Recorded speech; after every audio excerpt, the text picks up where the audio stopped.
Hey there, friends. Today I want to talk about something truly remarkable from the book of Acts, specifically Acts 8:14. It's a passage that shows how God's plan can turn even the darkest moments into opportunities for spreading his light. So let's set the scene. Stephen, one of the early Christian leaders, has just been martyred.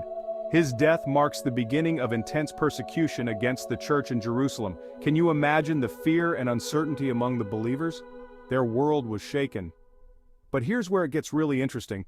This persecution didn't extinguish their faith.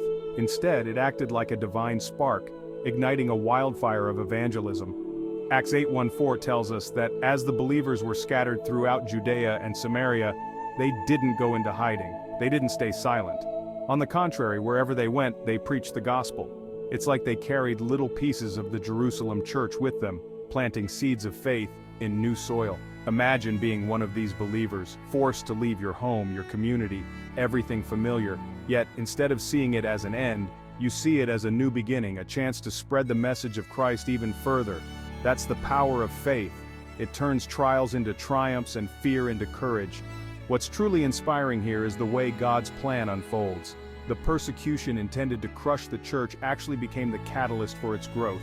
This scattering wasn't a setback, it was a setup for something greater. The gospel was no longer confined to Jerusalem, it started to reach the ends of the earth. And let's not forget the apostles who stayed behind in Jerusalem. Their steadfastness provided a strong foundation for the scattered believers to look back to. It's a beautiful picture of unity and purpose, each playing their part in God's grand design. So, what can we learn from this? In our own lives, we might face situations that seem like setbacks or even persecution, but with faith, we can see these moments as opportunities for growth and witness. Like the early believers, we can spread hope and love, turning trials into testimonies. Remember, God's light shines brightest in the darkest times. Through every challenge, there's a chance to share his message and extend his kingdom. Acts 8:14 isn't just a story from the past, it's a call to action for us today. So, let's go out and be bold in our faith, no matter the circumstances. Let's take every opportunity to share the gospel just like those early believers. Because in doing so, we're not just spreading a message, we're spreading hope, love, and the transformative power of Christ. Thanks for tuning in, and I hope this message inspires you as much as it inspires me.